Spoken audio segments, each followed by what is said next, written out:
Ruas TV, rutin walaupun sedikit.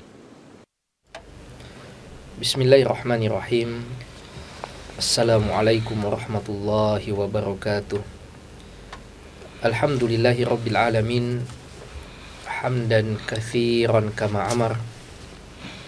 Hamdan yanbaghi li jalali wajhihi wa azimi sultanih. Asyhadu an la ilaha illallah wahdahu la syarikalah. Wa asyhadu anna Muhammadan abduhu wa rasuluhu al-mab'utsu rahmatan lil alamin. Pemirsa Ruas TV yang dimuliakan Allah Subhanahu wa taala, kembali senantiasa kita memuji Allah Subhanahu wa taala dengan begitu banyak karunia-Nya kepada kita semua, dari nikmat umur, kesehatan hingga taufik dan inayah-Nya, sehingga kita bisa memanfaatkan kesempatan dan sarana yang Allah berikan kepada kita untuk bertafaqquh fiddin. Pada kesempatan ini kita akan melanjutkan pelajaran kita tentang sejarah kodifikasi hukum Islam. Kita telah sampai pada pembahasan mazhab tertua dari 4 mazhab fikih yang tersisa, yaitu mazhab Imam Abi Hanifah rahmatullahi alaih. Pada kesempatan ini lebih spesifik lagi kita akan memasuki pembahasan tentang usul mazhab Imam Abi Hanifah. Pondasi mazhab Imam Abi Hanifah, bagaimana beliau membangun mazhabnya, bagaimana beliau menelurkan keputusan-keputusan dan kesimpulan hukum. Ini yang akan kita bahas pada kesempatan kali ini. Bersama kita pada hari ini Ustadz kita, Ustadz Ayub Subandi LC.MAG, Hafizahullah Ta'ala. Gimana kabarnya Ustadz? Alhamdulillah. Gimana antum, sehat ya? Alhamdulillah, tamam, khair. Ya, untuk beristifadah dengan waktu yang ada, al-fursa matruka li fadilatihi. Silahkan Ustadz. Bismillahirrahmanirrahim. Alhamdulillahi wa kafa wa sallallahu wa sallama mubaraka ala nabiyina Mustafa wa ala alihi wa ashabihi al-mustakmilina asyarafa amma ba'd. Pemirsa Ruas TV yang sama dimuliakan oleh Allah Azza wa Jal, alhamdulillah kembali pada kesempatan yang berbahagia ini, sebagaimana biasanya kami membersamai Anda dalam segmen sejarah kodifikasi atau legislasi hukum Islam, atau yang lebih familiar dengan istilah tarikh tasyri' atau sejarah daripada perjalanan syariat ini sejak zaman Nabi Shallallahu Alaihi Wasallam sampai saat ini. Sebagaimana telah disebutkan oleh Ustadz Marzuki tadi, di mana pembahasan kita masih tentang seputar Abu Hanifah dan mazhabnya, Imam Abu Hanifah dan mazhabnya. Dan kita sebetulnya sudah pada pertemuan-pertemuan yang lalu sudah memulai membahas tentang usul ya, atau pondasi daripada mazhab Abu Hanifah ini.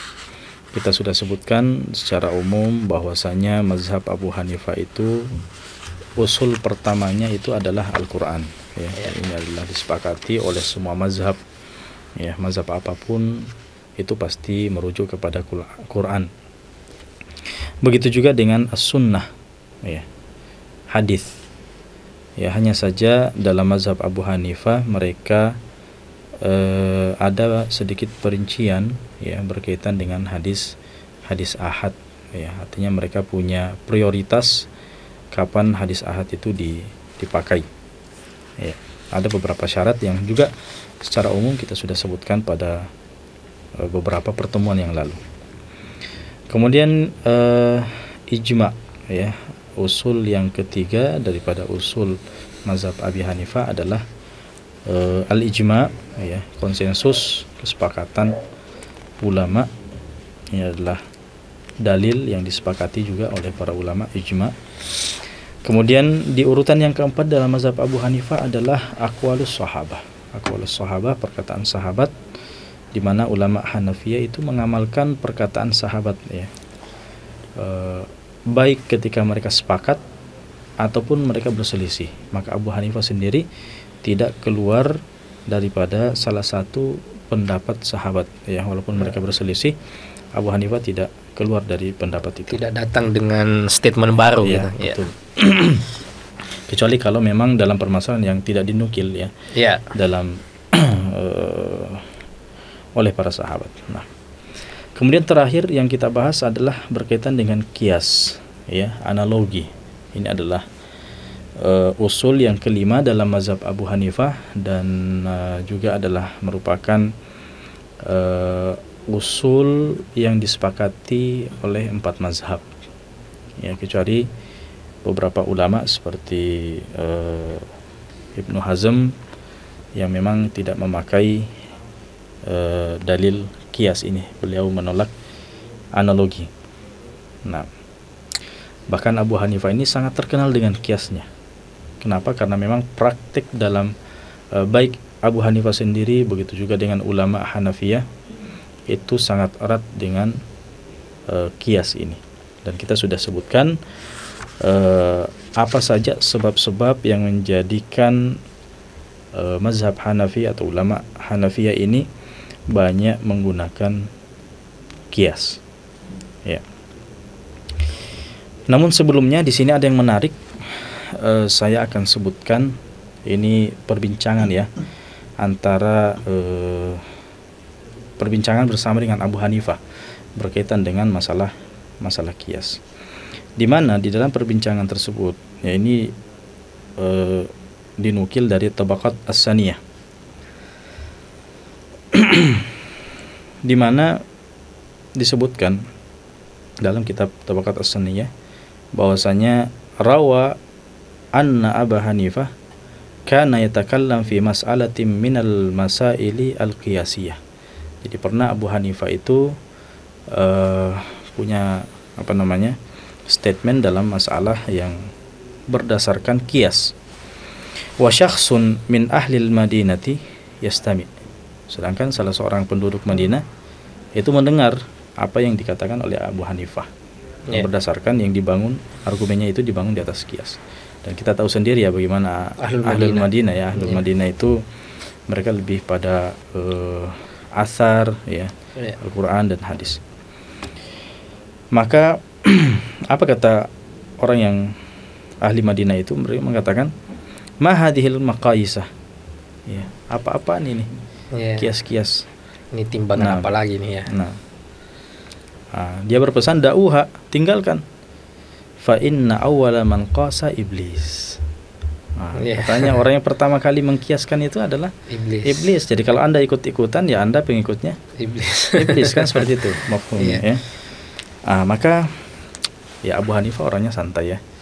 Beliau mengatakan fa aqbal alaihi Abu Hanifah melayaninya, faqala ya hadza, wahai orang ini, wada'tal kalam fi ghairi mawdi'i. Anda sudah menempatkan, ya, sesuatu bukan pada tempatnya. Ya, iblis radda 'ala Allahi ta'ala amrahu. Ya. Adapun iblis, ya, Allah Subhanahu dalam rangka durhaka. Iya, dalam rangka durhaka. Ya. Di mana Allah Subhanahu wa taala berfirman, wa id qulna lil malaikati isjudu li adama fasajadu illa iblis. Ya, kami perintahkan kepada Nabi Adam untuk sujud. Ya, kami perintahkan malaikat untuk sujud kepada Nabi Adam, kecuali, ya, mereka pun sujud kecuali siapa? Iblis. Kana minal jin fa fasaqa an amri rabbi. Ya, dia pun, ya, durhaka atas perintah Allah. Kemudian Allah Subhanahu wa taala juga berfirman, fa fasajadal malaikatu kulluhum ajma'u. Ya. Maka malaikat semuanya sujud. Ya. Illa iblis aba an yakuna ma'as sajidin. Iblis enggak mau. Ya, dia tidak sujud dan dia tidak mau bersama dengan orang-orang sujud. Kemudian dalam ayat yang lain, illa iblis aba wastakbara wa kana minal kafirin. Kecuali iblis, dia itu menyombongkan diri, wa kana minal kafirin, dan dia adalah termasuk orang-orang yang kafir. Kemudian dalam ayat yang lain, a'asjudu liman khalaqta tina, ya. Bagaimana saya mau sujud kepada orang yang diciptakan dari tanah. Ya. Dia menyombongkan dirinya, dia diciptakan dari api. Kenapa saya sujud kepada yang diciptakan lebih rendah daripada penciptaanku. Nah, maka fastakbara wa radda 'ala Allahi amrahu. Ya, jadi dia menyombongkan diri dan dia menolak perintah Allah Subhanahu wa taala. Wa kullu man radda 'ala Allahi ta'ala amrahu fahuwa kafir. Ya, maka semua yang menolak ya atau membantah, membangkang, tidak taat kepada Allah ya, dan memandang itu adalah perbuatan yang layak, maka itu adalah sebuah kekafiran, jelas. Maka kata Abu Hanifah, wa hadzal qiyas alladzi nahnu fihi, adapun qiyas yang kami lakukan ini, ya analogi yang kami lakukan ini, natlubu fihi ittiba amrillahi ta'ala. Ya, kami ini melakukan analogi qiyas seperti ini ya ini karena memang mau mencari atau mau mengikuti perintah Allah. Ya. Jadi dari awal ini sudah keliru kalau menyamakan kami dengan iblis, karena iblis itu motifnya beda. Ya, motifnya beda. Nah, li'anna narudduhu ila asli amrillahi ta'ala fil kitabi awis sunnati aw ijma'is sahabati wat tabi'in. Karena kami ini menganalogikan suatu permasalahan itu kembali kepada perintah Allah juga. Kami mengembalikannya kepada Al-Qur'an, kepada hadis, kepada ijma, kesepakatan ya, baik di kalangan sahabat, dari kalangan tabi'in. Fala nakhruju min amrillahi ta'ala, maka kami sama sekali tidak keluar dari perintah Allah Subhanahu wa taala. Wa yakun al-amal 'alal kitab was sunnah wal ijma. Maka pengamalan ya hasil daripada qiyas ini tetap kembali kepada Al-Qur'an, sunnah dan ijma. Fattaba'na fi amrina ilaiha amrallahi ta'ala. Maka kami pun mengikutkan urusan kami kepada urusan perintah Allah Subhanahu wa taala. Di mana Allah Subhanahu wa taala sendiri berfirman, ya ayyuhalladzina amanu atiullaha wa atiur rasul wa ulil amri minkum. Seperti itu. Ya, Allah sendiri memerintahkan kita untuk kembali untuk menyerahkan segala urusan kita atau taat kepada Allah, taat kepada Rasulullah dan ulil amr. Nah, kata Abu Hanifah, fanahnu naduru haula al-ittiba. Ya, jadi kami ini sebenarnya tidak keluar dari namanya ittiba, mengikut perintah itu. Fana'mal bi amrillahi ta'ala, maka kami pun mengamalkan apa yang diperintahkan oleh Allah. Wa iblis khalafa amrallahi ta'ala, dan iblis itu menyelisihi perintah Allah. Nah, waradda alaihi, dan Allah pun membantahnya. Fa kaifa yastawiyan, maka bagaimana bisa disamakan orang yang mengamalkan qiyas dalam hal menentukan hasil ijtihad ya berdasarkan dalil, disamakan dengan iblis. Faqala ar-rajul, maka orang dari Madinah tadi mengatakan, ghalattu ya Abu Hanifah, saya telah salah wahai Abu Hanifah. Wa tubtu ila Allah ta'ala, saya sekarang bertobat kepada Allah. Fanawwarallahu qalbaka kama nawwarta qalbi, semoga Allah ya memberikan cahaya pada hatimu sebagaimana engkau telah memberikan cahaya pada hatiku. Ya, telah menerangi ya saya dari kebutaan, dibutakan oleh kebodohan. Masya Allah, akhirnya sadar juga ya. Sadar juga. Jadi ya seperti itulah. Ya, ini jadi pentingnya tabayun ya. Ya, jadi para ulama dan Abu Hanifah sendiri ini sebenarnya ini bukan satu kali dua kali ya. Ini sering Abu Hanifah, banyak diantara orang yang menganggap hal-hal terhadap Abu Hanifah sendiri apa yang beliau tidak katakan, ya, anggapan-anggapan. Ya. Ada beberapa kisah. Ya, termasuk Imam Ahmad sendiri. Ya, kalau kita buka dalam Kitabus Sunnah itu disebutkan bahwa Imam Ahmad itu ya kalau kita lihat perkataannya sedikit mungkin bisa dikatakan merendahkan Abu Hanifah. Apa itu statementnya, Ustaz? Saya tidak sempat menukil perkataannya langsung, tapi terakhir dari Imam Ahmad sendiri, beliau rujuk ya dari anggapannya itu karena memandang Abu Hanifah itu sebenarnya ada uzur, ya. Ya. Dan ada penjelasan dari Al-Imam At-Tufi. Al-Imam At-Tufi salah seorang ulama Hanabilah yang sezaman dengan Syekhul Islam Ibnu Taimiyah rahimahullah. Ya. Itu mengatakan kenapa nama Ahlur Ra'yi itu lekatkan kepada Imam Abu Hanifah. Ya, Abu Hanifah dan ya mazhab Hanafi secara umum. Ya. Ya. Di mana Al-Imam Tufi mengatakan wal farqu bainar ra'yi wal qiyasi anna ar-ra'ya a'am minal qiyas. Ya, jadi itu bedanya ya. Ya kan sebagian orang mengatakan bahwa ini Abu Hanifah ini cuma main analogi saja. Iya. Ya. Dengan kias-kiasnya itu cuma analogi saja. Iya. Nah, maka Al-Imam Tufi mengatakan itu beda. Namanya analogi bebas itu beda dengan namanya kias. Kias itu punya aturan. Iya. Ya, kata beliau warra'yu ala dharbain. Ya.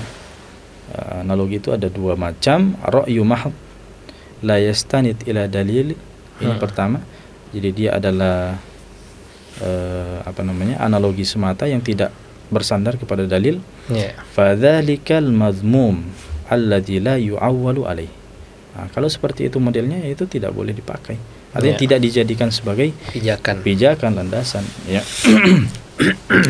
Wa ra'yun yustanadu ila an-nadhar fi adillati syar'i minan nass wal ijma'i wal istidlal wal istihsan wa ghairihi mimma dzakarnahu minal adillatil muttafaq 'alaiha au al-mukhtalaf fiha. Jadi adapun analogi yang kedua itu adalah ketika tetap kembali kepada dalil syariat, ya, baik yang secara nas Al-Qur'an dan Sunnah ataupun ijma atau istidlal, ya, istihsan, ya, terlepas ya dalil yang mana baik itu muttafaq 'alaihi atau mukhtalaf fihi.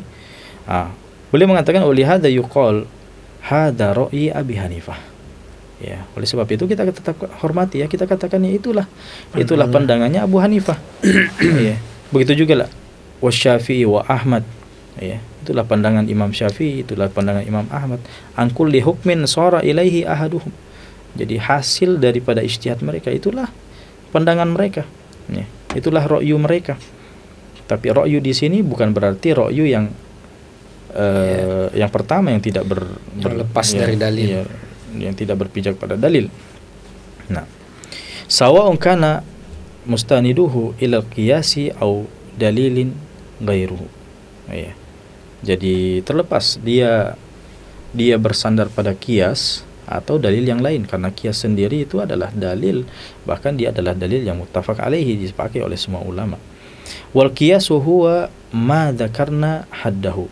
Adapun kias yang kita sudah sebutkan definisinya, wa huwa i'tibaru ghairil mansus alaihi bil mansusi alaihi.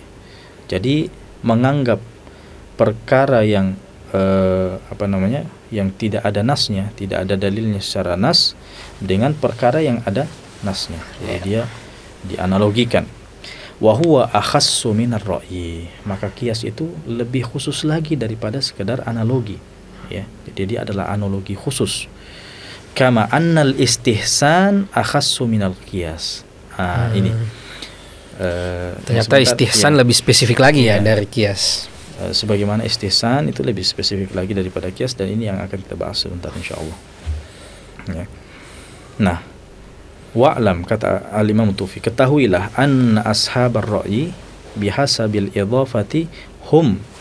Ya, jadi kalau disebut sebagai ashabur ra'yi, kalau yang dimaksud dengan ashabur ra'yi yang mau disandarkan kepada ashabur ra'yi, mereka adalah kullu man tasarrafa fil ahkami bir ra'yi. Jadi semua yang memakai analogi.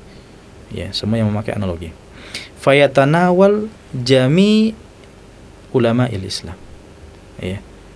Bahkan bisa mengena kepada semua ulama Islam, karena tidak ada satupun ulama Islam yang lepas daripada namanya analogi, kan gitu. Karena banyak perkara kontemporer yang tidak ada dalilnya.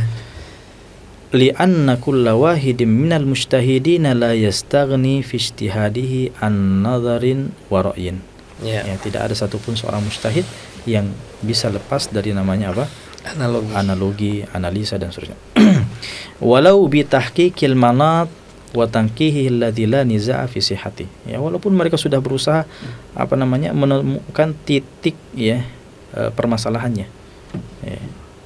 Nah, wa amma bihasabi al-amaliyah, adapun yang sudah yang sudah dipraktekkan ya, fahuwa fi urfis salaf ulima anna ahlal Iraq wa hum ahlul Kufah Abu Hanifah wa man taba'ahu minhum. Ya, adapun secara yang sudah sudah masyhur ya, yang sudah masyhur yang dimakan dengan ahlul Ra'i itu ya, mereka adalah penduduk ulama-ulama Irak ya, terkhususnya di Kufah, Abu Hanifah dan pengikut-pengikutnya.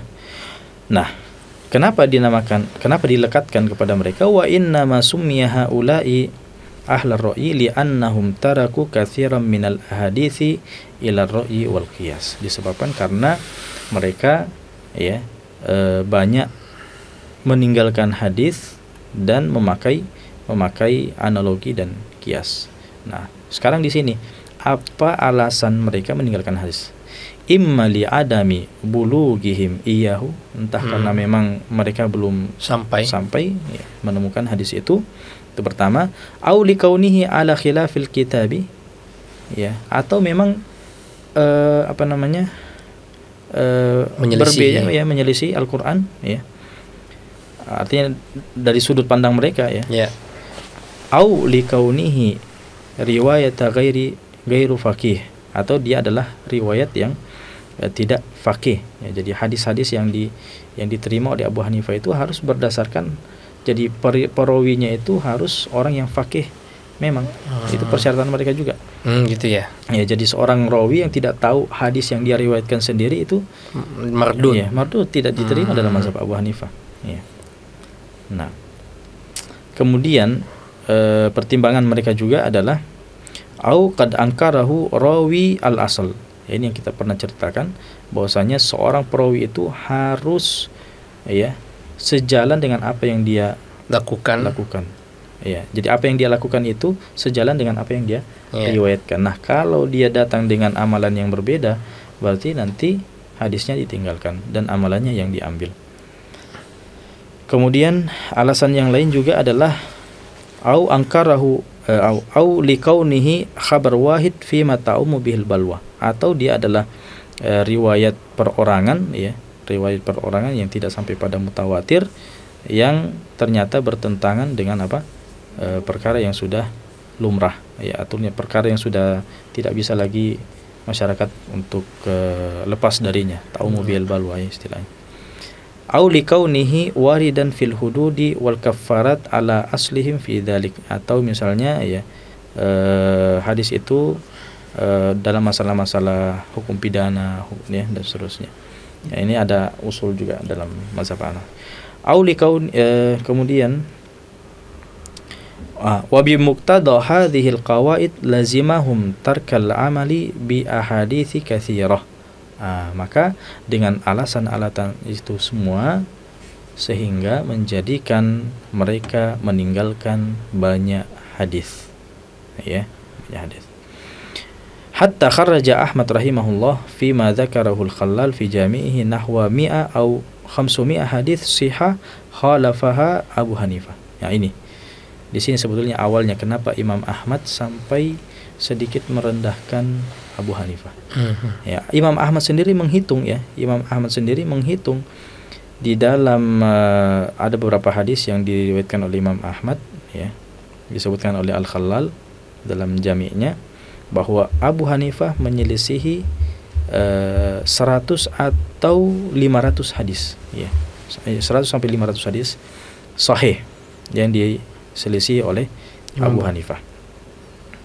Ya, wa balagha ba'dhum fit tashni alih, bahkan sebagian ulama sampai merendahkan ya, mengkritik, mencela dan hatta sannafa kitaban fil khilafi baina an-nabi sallallahu alaihi wasallam wa Abi Hanifah. Sampai ada yang ngumpul kayaknya. Iya, sampai ada yang tulis buku perbedaan antara Nabi sallallahu alaihi wasallam dengan Abu Hanifah. Ya, artinya gimana ya, seakan-akan dia menyimpang gitu. Bukan masalah menyimpang lagi, seakan-akan dia bukan mukmin lagi, ya. Sampai dibandingkan dengan Nabi Sallallahu Alaihi Wasallam. Nah, wa kathura alaihi ta'an min a'immatis salaf hatta balagu fihi mablagha. Ya, bahkan banyak ulama-ulama salaf yang mencela. Ya. Nah, kata Tufi wala tatibun nafs bi dzikrihi. Saya tidak enak sampaikan. Saya tidak enak sampaikan di sini, ya. Biarkan jadi masa lalu saja. Iya. Nah, wa aballahu illa ismatahu mimma qaluhu, ya. Ternyata Allah Subhanahu wa taala tidak menginginkan kecuali hanya Allah lah yang selamat dari semuanya. Artinya tidak ada manusia yang maksum, maksum, ya. Nah, wa tanziha amma ilaihi nasabuhu. Kemudian Allah Subhanahu wa taala menghindarkan semua itu, ya, apa yang disebutkan tentang Abu Hanifah ternyata ya Allah Subhanahu wa taala bersihkan. Nah, wa jumlatul qawlu fihi annahu qad an lam yukhalif as-sunnata ainadan.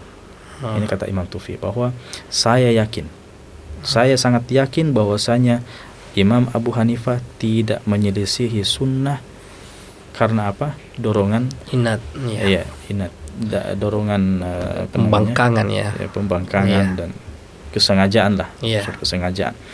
Wa inna ma khalafa fi ma khalafa minha ijtihadan li hujajin wadhihah. Ya. Tapi karena alasan yang lain, memang karena itulah hasil ijtihadnya, ya, berdasarkan analisanya. Wa dalalatun shalihatun laihah, ya, berdasarkan dalil-dalil yang beliau pandang baik, ya. Wa hujajuhu bainan nasi mawjudah. Sedangkan hujah-hujahnya kita bisa dapatkan, ya. Artinya kalau kita mau mencari alasan-alasan Abu Hanifah itu sebenarnya sudah mudah sekarang, ya. Artinya tidak perlu untuk melontarkan suatu statement kepada Abu Hanifah tanpa satu bukti. Saya kira bukti-bukti itu sangat banyak. Kita bisa cari, ya, keterangan-keterangan kenapa Abu Hanifah sampai mengatakan seperti itu. Nah, kemudian Imam Tufi melanjutkan, wa qalla an yantasifa minha mukhalifuhu. Jadi orang-orang yang menyelisih Abu Hanifah dulu itu apa, ya? Jarang yang insaf. Iya, jarang yang adil, kurang objektif. Iya, kurang objektif. Walahu bi takdiril khata'i ajrun. Ya, kalaupun beliau itu salah, ya beliau dapat pahala, satu pahala sebagai seorang mujtahid. Seorang mujtahid. Wa takdirul isabati ajran. Ya, kalau benar dia dapat 2 pahala. Wa ta'inuna alaihi imma hussadun. Ya, jadi orang pun yang mencela beliau itu ada beberapa kemungkinan. Pertama, entah dia memang orang yang hasad, ya. Kemudian yang kedua, au jahiluna bimawaqi'i al-ijtihad, atau mereka tidak tahu, ya, bagaimana ijtihad itu. Nah, wa akhir ma sahha anil Imami Ahmad. Nah, sekarang beliau sebutkan.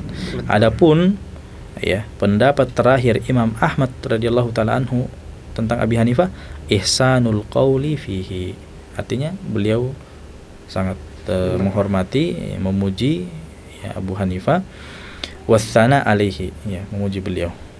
Wa dzakarahu Abul Ward min ashabina fi kitab Usuluddin, wallahu subhanahu wa ta'ala a'lam bissawab. Nah, itu.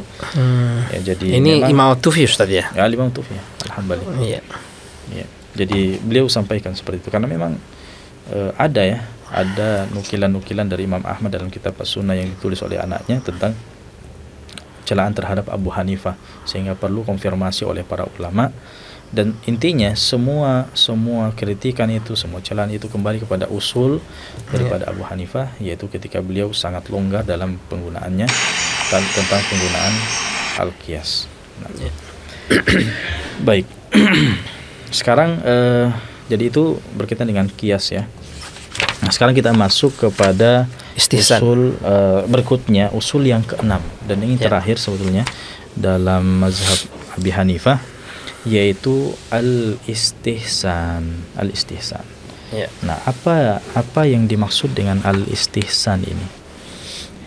Ya, jadi sebelum saya masuk pada mustalah al-istihsan, ya, istilah syar'inya, saya mau mengangkat pertama istihsan itu kan istif'al, ya, ala wazni istif'al.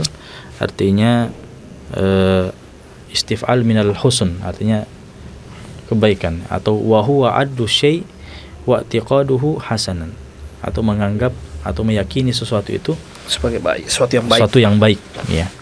Itu kalau menurut apa? Kalau menurut bahasa. Nah, adapun secara istilah di sini disebutkan bahwa wa mafhumuhu indahum, sebelum saya lanjutkan, sebenarnya banyak sekali definisi tentang istihsan ini. Dan setiap definisi itu ternyata ada perbedaan yang sangat spesifik yang artinya bisa mempengaruhi hukumnya istihsan itu. Ya, setelah saya baca-baca banyak definisi istihsan itu, dan tidak semua definisi itu yang diperselisihkan oleh para ulama. Nah, tapi di sini istihsan yang disebutkan adalah tarkul qiyasi ila ma huwa aula minhu, meninggalkan kias kepada sesuatu yang lebih unggul, ya, kepada sesuatu yang lebih unggul daripada kias itu. Artinya gini, kita dihadapkan suatu permasalahan, ya. Harusnya kita sudah memakai kias, ya. Tapi kita tinggalkan kias itu karena alasan yang lain. Nah. Gimana contohnya itu, Ustaz? Contoh implementasinya misalnya. Iya.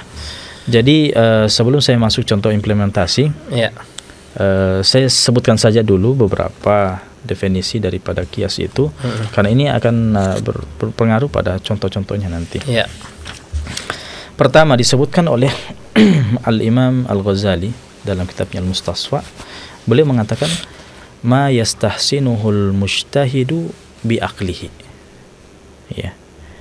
Jadi istihsan itu katanya dia adalah apa yang dianggap baik oleh seorang mujtahid berdasarkan akalnya, ya. Berdasarkan apa? Akalnya.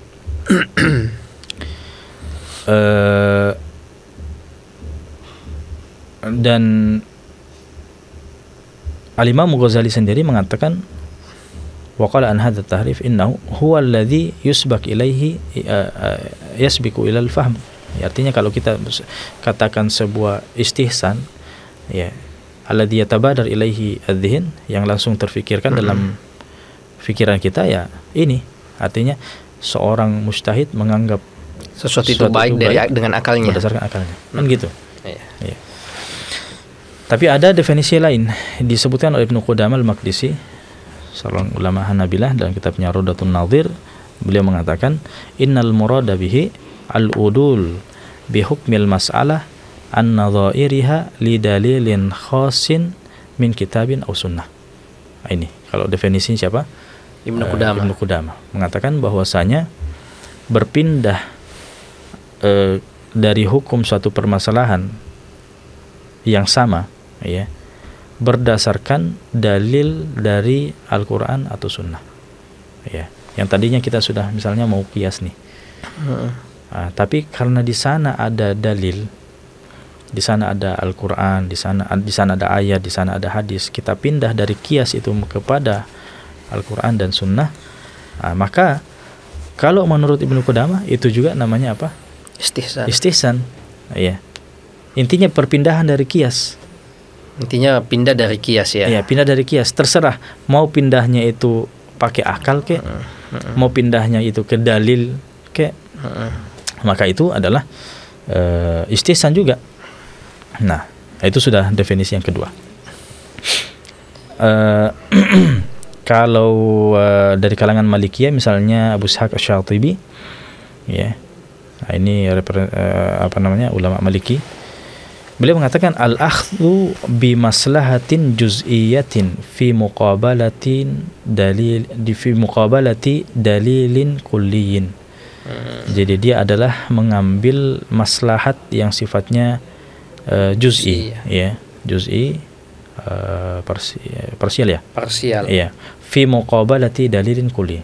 Berhadapan dengan dalil apa? Yang global. Iya. Nah. Kemudian itu definisi yang ketiga. Yang keempat ada definisi dari kalangan Hanafiyah sendiri. Ya, ini dari Abul Hasan Al-Qarhi Al-Hanafi. Beliau mengatakan al-udulu bil mas'alati an hukmi nadhairiha ila hukmin akhar li wajhin aqwa yaqtadi hadha al-udul. Jadi kata beliau, berpindah dari suatu masalah atas hukum yang semisalnya, ya, artinya mengkiaskan kepada hukum yang lain disebabkan karena liwajihin aqwa, karena ada alasan yang lebih kuat, ya, yaqtadi hadza al-udul, yang membenarkan perpindahan itu. Jadi intinya gini. Jadi saya tadi menyimpulkan bahwa intinya bahwa meninggalkan kias ila ma huwa aula minhu, kan di situ disebutkan, ya. Iya. Ila ma huwa aula minhu. Jadi meninggalkan kias kepada yang lebih baik, ya, terlepas alasan perpindahannya itu apa. Iya, alasan perpindahannya itu apa. Nah, jadi sampai di sini kita bisa simpulkan bahwa perpindahan ini bisa jadi karena di sana ada ayat, ya, sehingga meninggalkan kias kepada ayat itu adalah istihsan juga kalau berangkat dari definisi siapa tadi? Ibnu Qudamah. Nah, kemudian dari kias ke hadis juga seperti itu, definisi Ibnu Qudamah. Kemudian dari kias ke kias yang lain yang lebih spesifik, ya, kan tadi disebutkan juga ila istihsan, ya, meninggalkan kias kepada istihsan misalnya, itu kias spesifik, ya. Kemudian ada juga tadi yang pertama disebutkan ke akal, ya. Iya, akal semata, memandang sesuatu baik dengan akal. Iya, akal semata. Nah, jadi ini bentuk-bentuk istihsan yang disebutkan oleh para ulama dari definisi tertentu menghasilkan bentuk-bentuk yang berbeda. Nah, sekarang kalau kita mau menghukumi istihsan itu, istihsan yang mana kita menghukumi? Apakah perpindahan dari kias menuju ke Al-Quran? Nah, kalau kita maksudkan itu adalah istihsan, bisa dikata bahwa itu istihsan yang disepakati oleh para ulama, kan gitu. Meninggalkan kias kepada Al-Quran, meninggalkan kias kepada hadis, itu kan artinya tidak perlu kembali kepada yang lebih kuat, yang lebih prioritas. Nah, kalau itu yang dimaksud dengan istihsan, maka itu adalah perkara yang disepakati oleh para ulama. Nah, makanya di sini perlu kita tahrir mahali niza, apa sebenarnya titik yang dipertengkarkan, titik perbedaan para ulama tentang masalah istihsan ini. Nah, makanya Ibnu Hajib sendiri, salah seorang ulama ulama usul fikih dari kalangan Maliki, itu mengatakan sulit mencari istihsan yang mukhtalafun fihi itu. Sulit. Karena kenyataannya sampai ulama yang mengatakan tidak memakai istihsan, yaitu Imam Syafi'i sendiri, dengan perkataan yang manistahsana itu, ya. Iya. Imam Syafi'i mengatakan, ya, manistahsana faqad syara'. Ya, barang siapa yang beristihsan maka telah membuat syariat. Dia telah membuat syariat baru. Iya. Kan gitu, berbuat bid'ah dan seterusnya. Nah, maka sebetulnya apa yang dikatakan oleh Imam Syafi'i ini itu punya maksud tersendiri. Itu pertama kita harus ketahui, ya, bahwasanya perkataan Imam Syafi'i man istahsana faqad syara' itu laisa hadza huwal istihsan alladzi nuridu an natakallama anhu. Bukan istihsan itu yang kita mau bicarakan, yang dibahas oleh Imam Syafi'i. Walladzi i'tamadahu al-Hanafiyah, walladzi i'tamadahu al-Hanafiyah, dan bukan itu juga yang dimaksud oleh Hanafiyah, ya. Kan sekarang kita mau bicara tentang istihsan ini dari kalangan Hanafiyah. Nah, kemudian Imam Syafi'i datang dengan mencela istihsan. Apakah celaan istihsan Hanafiyah Imam Syafi'i itu ditujukan kepada ulama Hanafiyah? Ternyata tidak, ya. Wa qalu bihi li'anna al-istihsan bi ma'na at-tashri' taba'an lil hawa amrun muttafaq, ittafaqa jami'a fuqaha'ul muslimin ala ibtalihi wa raddihi. Karena kalau dikatakan itu muttafaq, ya, menganggap, sekedar menganggap baik, ya, dengan mengikuti hawa nafsu, mengada-ada, ya, sekira itu semua ulama menolak. Itu menolak yang seperti itu. Nah, wa huwa alladhi anahu al-Imam Syafi'i radhiyallahu anhu. Itulah yang dimaksud oleh Imam Syafi'i. Man istahsana faqad syara'. Nah, sehingga Ibnul Hajib sendiri mengatakan wala yatahaqqaqu istihsan mukhtalafun fi. Sulit menentukan ya. Bahkan kata beliau itu sulit kita temukan istihsan yang benar-benar ulama berbeda. Hampir semua istihsan itu disepakati. Bahkan Imam Syafi'i sendiri ya. Imam Syafi'i sendiri yang yang tadi kita bacakan punya kritikan kepada istihsan itu. Itu kan beliau sendiri ternyata menggunakan kata istihsan ya. Dalam kitabnya disebutkan astahsinu fil mut'ati an takuna 30 dirhaman. Ya, saya istihsan ya. Jadi mahar ya, yang maksud di sini adalah mahar. Ya, mahar itu an takuna 30 dirhaman. Jadi 30 dirham. Ya. Jadi kan pendapat Imam Syafi'i astahsinu. Ya, saya menganggap baik. Berarti Imam Syafi'i juga menggunakan kata istihsan. Nah, kemudian astahsinu an tathbuta asy-syuf'atu lisyafi'i ila 3 ayam. Jadi hak syuf'ah ya dalam muamalah. Kemudian kata Imam Syafi'i juga astahsinu at-tahlif 'alal mushaf. Iya. Jadi sumpah menggunakan mushaf. Mushaf ya. Iya. Ini kan kata-kata istihsan semua dari Imam Syafi'i. Iya. Jadi sekedar penggunaan istihsan, sebetulnya kata istihsan itu tidak dipermasalahkan oleh para ulama. Yang dipermasalahkan oleh para ulama itu apa yang Anda maksud sebagai istihsan. Kalau yang Anda maksud istihsan itu adalah mengandalkan akal saja tanpa ada sangkut pautnya dengan dalil, nah itu mungkin itu yang dimaksud. Apalagi dengan mengikuti hawa nafsu ya. Mengikuti hawa nafsu. Ya, dengan maslahat yang berbeda-beda, ya pandangan yang berbeda-beda. Mungkin kita di sini berikan contoh saja ya, langsung kita berikan contoh. Amal istihsan alladzi qalahu al-Hanafiyah faqad ikhtalafat ibaratuhum fit ta'biri anhu. Jadi memang ulama Hanafi itu berbeda-beda dalam ibarat mereka ya menggunakan. Nah, wa qad qassama al-Imam Abdul Hasan Al-Qarhi ila 4 aqsam. Beliau membagi, Abu Hasan Al-Qarhi di sini membagi istihsan itu empat jenis. Pertama, ittiba'ul hadis wa tarkil qiyas. Itu pertama. Mengikuti, jadi kiasnya ditinggalkan, mengikuti apa? Hadis. Mengikuti hadis. Ya, sebagaimana mereka sebutkan dalam masalah al-qahqahah fi shalah. Al-qahqahah fi shalah dalam masalah tertawa di dalam salat. Iya, jadi dalam mazhab Abu Hanifah itu tertawa dalam sholat itu bukan sekadar membatalkan sholat. Kalau membatalkan sholat sekira itu sudah sudah disepakati oleh para ulama ya. Ini bukan senyum, ini tertawa mengeluarkan suara. Iya. Tapi dalam mazhab Abu Hanifah itu sampai membatalkan wudu. Oh gitu. Dalam minawakidil wudu idzan. Iya.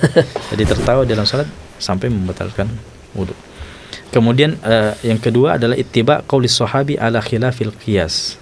Ya, jadi meninggalkan qiyas, mengikuti qaulus sahabi. Qaulus sahabi.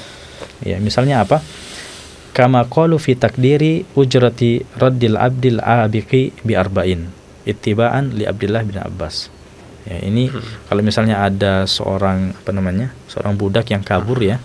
Kemudian ada orang yang kita misalnya menyewa untuk menangkapnya.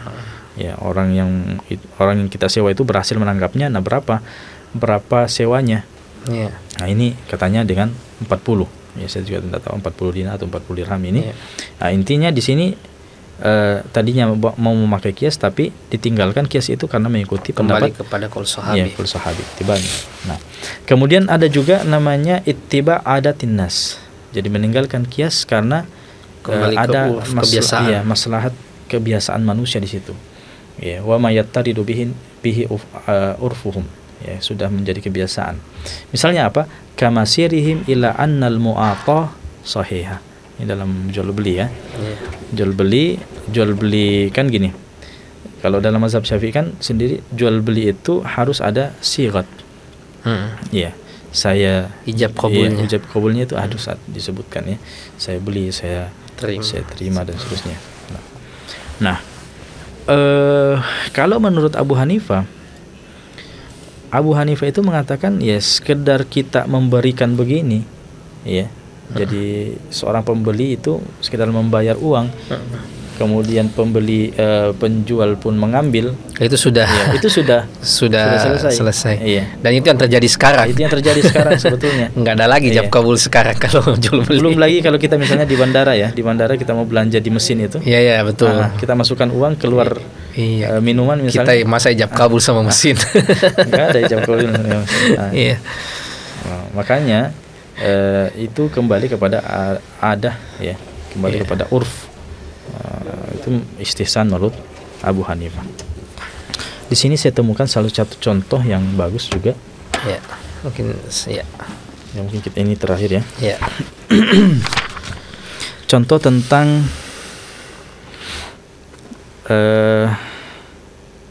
di sini kita akan lihat sebentar pengaruhnya tentang masalah ini ya. Tentang sholatnya seorang wanita di saf laki-laki bersama, ya sejajar. Iya. Nah, di sini disebutkan ittafaqal a'imma ala anna as-sunnah fi ma idza ijtama'a fi sholati al-jama'ati rijalun wa nisa an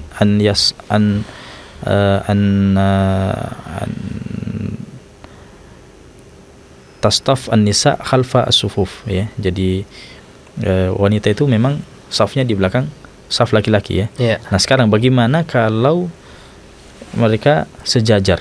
Waqtalafu fi ma idza shallat imra'ah fi saffi rijal. Ya, seperti yang kita lihat baru-baru ya di pernah ada kasus dulu di Mesir kalau tidak salah ya.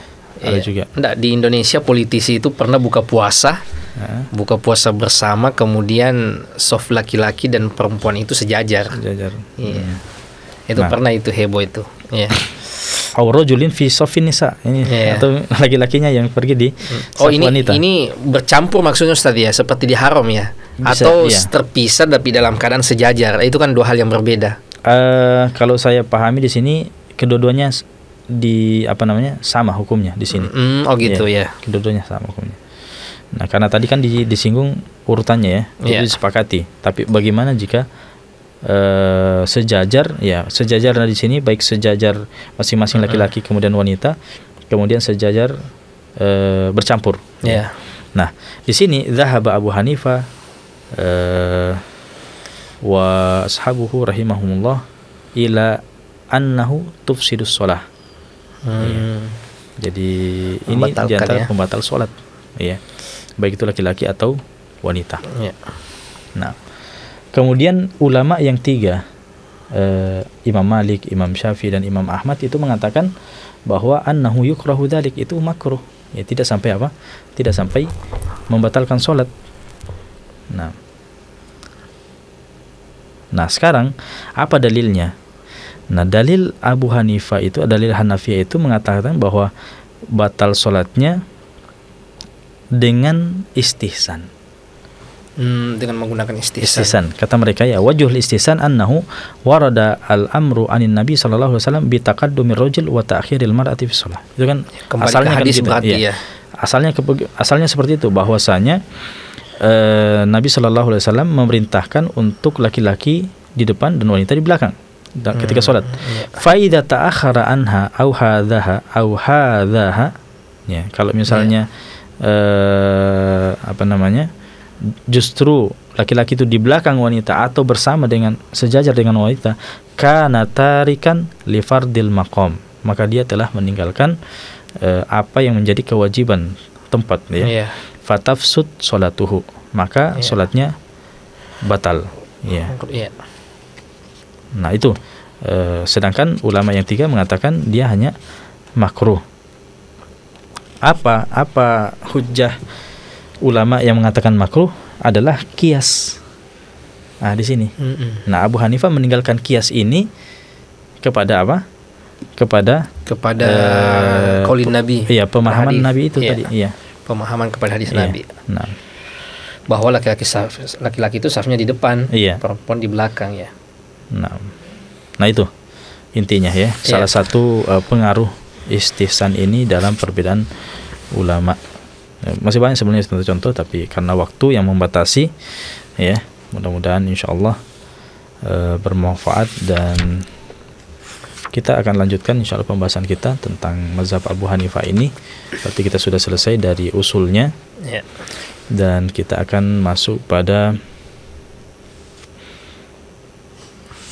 permasalahan yang lain insya Allah pada pertemuan yang akan datang. Ya, sekira itu saya kembalikan kepada host kita, Ustaz Marzuki, silakan. Ya, terima kasih Ustaz atas materinya, jazakumullah khairan. Pemirsa yang dimuliakan Allah Subhanahu wa taala, ya, dari apa yang kita pelajari tadi kita mendapatkan beberapa kesimpulan bahwa apa yang dilakukan oleh Imam Abu Hanifah terkait dengan qiyas ini hampir tidak dilakukan oleh semua ulama, ya, terutama di era kita, era kontemporer. Banyaknya hal-hal yang baru, ya, banyaknya hal-hal yang tidak ada dalam teks, yang mana teks itu terbatas. Ya, ini mau tidak mau mesti mencari cantolannya pada teks-teks tersebut. Ya, itulah perbuatan itu yang disebut dengan qiyas. Apa yang tidak ada di teks itu dicarikan cantolannya pada teks-teks yang baik dari Al-Quran maupun Sunnah Rasulullah Sallallahu Alaihi Wasallam. Kemudian istihsan juga yang dilakukan oleh Imam Abi Hanifah, itu hampir juga kita mengikutinya semua pada hari ini, ya, terutama tadi istihsan kepada apa yang dipandang urf yang baik oleh masyarakat. Ya, seperti terkait ijab kabul, hampir-hampir sudah tidak ada orang yang ijab kabul sekarang kalau bertransaksi. Betul. Ya, malah kita bukan serah terima itu, malah kalau kita masuk Alfamart, Indomaret itu malah ditawari sekalian pulsanya dan seterusnya. Iya. Ini pemirsa yang dimuliakan Allah Subhanahu wa taala, ini justru memperkaya khasanah hukum Islam kita. Ternyata ada pilihan-pilihan dari ulama kita, dan ikhtilaf seperti ini justru menjadi rahmat. Ya, karena adanya pilihan dari para ulama kita yang bukan tentu saja untuk tatabu, tetapi untuk kemaslahatan, dan ternyata itu sudah diberikan solusinya oleh ulama-ulama kita sejak dahulu kala, termasuk dalam hal ini Imam Abi Hanifah rahmatullahi alaih.